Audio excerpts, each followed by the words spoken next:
நம்ம இன்னைக்கு ஒரு வித்தியாசமான சுவையில் முருங்கலை சாம்பார் எப்படி செய்யலான்னு பார்க்க போகிறோம். Hi friends, welcome to 90s ஜெனா சேனல். என்னோட சேனலை ஃபஸ்ட் டைம் பார்க்குறவங்க சப்ஸ்கிரைப் பண்ணிவிட்டு பக்கத்தில் இருக்கிற பெல் பட்டன் அழுத்திக்கோங்க. முருங்கலை சாம்பார் எப்படி செய்யலான்னு பார்க்கலாம் வாங்க. கிராமங்களில் இதை முருங்கலை ரசம் அப்படின்னு சொல்லுவாங்க. பருப்பு கொஞ்சம் தேங்காய் எல்லாம் சேர்த்து செய்கிறதுனால இது முருங்கலை சாம்பார் மாதிரி தான் இருக்கும். சாதம், இட்லி, தோசை எல்லாத்துக்குமே வச்சு சாப்பிட்றதுக்கு ரொம்பவே சூப்பராக இருக்கும். ஒரு 3 ஸ்பூன் அளவு துவரம்பருப்பு எடுத்து அதை அரை மணி நேரம் ஊற வச்சுக்கலாம். இப்போ இந்த பருப்பு ஒரு அரை மணி நேரம் ஊறட்டும். நாம் தேவையான பொருட்கள் சில அரைச்சிக்கலாம். அதுக்கு மிக்சி ஜாரில் ஒரு அரை ஸ்பூன் அளவு மிளகு சேர்த்துக்கலாம், ஒரு 3/4 ஸ்பூன் அளவு சீரகம் சேர்த்துக்கலாம், 2 காஞ்ச மிளகாய் சேர்த்துக்கலாம். அதை ஃபஸ்ட்டு மிக்சியில் லைட்டாக அரைச்சி எடுத்துகிட்டு வந்துடலாம். இப்போ கூடவே ஒரு 3 ஸ்பூன் அளவு தேங்காய் துருவல் சேர்த்துக்கலாம். 3 ஸ்பூன் தேங்காய் துருவல் சேர்த்ததுக்கப்புறமா நாம் ஊற வச்சுருக்கிற பருப்பை தண்ணியை வடிச்சிட்டு சேர்த்துக்கலாம். பருப்பு சேர்த்ததுக்கப்புறமா இதில் தேவையான அளவு தண்ணி சேர்த்துக்கலாம். ரொம்ப அதிகமாக சேர்த்துறாமல் இதுக்கு தேவையான அளவு மட்டும் தண்ணி சேர்த்துக்கலாம். கூடவே நீங்கள் அரை ஸ்பூன் அளவு மஞ்சள் தூள் சேர்த்துக்கலாம். நான் ஒரு சுற்று அரைச்சிட்டு திரும்ப மஞ்சள் தூள் சேர்த்துருக்கேன்.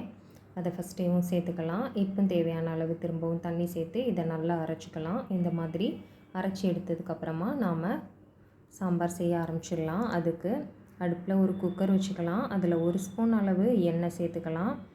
எண்ணெய் சூடானதும் அரை ஸ்பூன் அளவு கடுகு சேர்த்துக்கலாம்.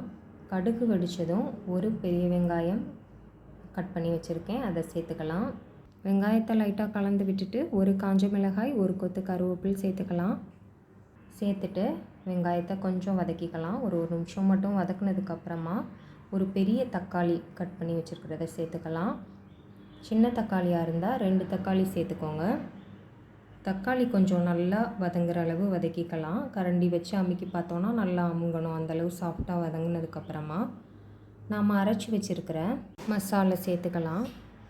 சேர்த்துட்டு எல்லாத்தையும் கலந்து விட்டுட்டு தேவையான அளவு தண்ணி சேர்த்துக்கலாம். தண்ணி கொஞ்சம் அதிகமாகவே சேர்த்துக்கணும். நான் இன்றைக்கி ஒரு 2.5 டம்ளர் அளவு தண்ணி சேர்த்துருக்கேன். இதில் நாம் தேங்காய், பருப்பு எல்லாம் சேர்த்து அரைச்சிருக்கிறதுனால நமக்கு குழம்பு நல்லா திக்காக கிடைக்கும். தண்ணி கொஞ்சம் அதிகமாக ஊற்றினோன்னா நமக்கு முருங்கலை ரசம் கிடைக்கும். அது சாதத்து கூட சாப்பிட்றதுக்கு ரொம்ப நல்லாயிருக்கும். தண்ணி கொஞ்சம் குறையா ஊற்றினோன்னா சாம்பார் மாதிரி இருக்கும். அது சாதம், இட்லி, தோசை எல்லாத்துக்குமே வச்சு சாப்பிட்றதுக்கு நல்லாயிருக்கும். இப்போ நாம் அரைச்சி சேர்த்த மசால் நல்லா கொதித்து வந்ததுக்கப்புறமா நான் 2 கைப்பிடி அளவு முருங்கலை எடுத்து நல்லா கழுவி எடுத்து வச்சுருக்கேன். அதை உள்ளே சேர்த்துக்கலாம். சேர்த்துட்டு கொஞ்சம் நல்லா கலந்து விட்டுக்கலாம். இப்போ முருங்கலை சேர்த்ததுக்கப்புறமா இந்த மசால் நல்லா முருங்கலையோடு சேர்ந்து கொதித்து வரட்டும். எல்லாத்தையும் நாம் சேர்த்து கலந்து விட்டுக்கலாம். இந்த மாதிரி எல்லாம் சேர்ந்து கொதித்ததுக்கப்புறமா நாம் தேவையான அளவு உப்பு சேர்த்துக்கலாம். நான் இப்போ அரை ஸ்பூன் அளவு கல் உப்பு சேர்த்துருக்கேன். உப்பு தேவைன்னா கடைசியாக செக் பண்ணிவிட்டு சேர்த்துக்கலாம்.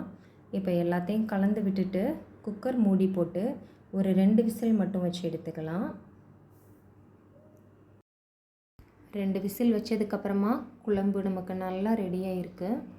இதை ஆனால் அப்படியே விட்டுறக்கூடாது. திரும்ப நாம் ஸ்டவ் ஆன் பண்ணி ஒரு 2 நிமிஷத்துக்கு மட்டும் கொதிக்க விட்டுக்கலாம். இப்போது உப்பு தேவையான்னு செக் பண்ணிவிட்டு உப்பு சேர்த்துக்கலாம். நான் இப்போ அரை டீஸ்பூன் அளவு உப்பு சேர்த்துருக்கேன். பாருங்கள், இந்த அளவு குழம்பு நமக்கு நல்லா திக்காக கிடச்சிருக்கு. இது நம்ம 2 விதமாக வச்சுக்கலாம். முருங்கை ரசமாகவும் வச்சுக்கலாம், முருங்கை சாம்பாராகவும் வச்சுக்கலாம். கண்டிப்பாக எல்லோரும் ட்ரை பண்ணி பாருங்கள். டிஃப்ரெண்ட்டான டேஸ்ட்டில் நல்லாயிருக்கும். ட்ரை பண்ணி பார்த்துட்டு எப்படி இருக்குன்னு சொல்லி எனக்கு கமெண்ட் பண்ணுங்கள். என்னோடய சேனல் பிடிச்சிருக்குன்னா லைக் பண்ணுங்கள், சப்ஸ்கிரைப் பண்ணுங்கள். தேங்க்ஸ் ஃபார் வாட்சிங்.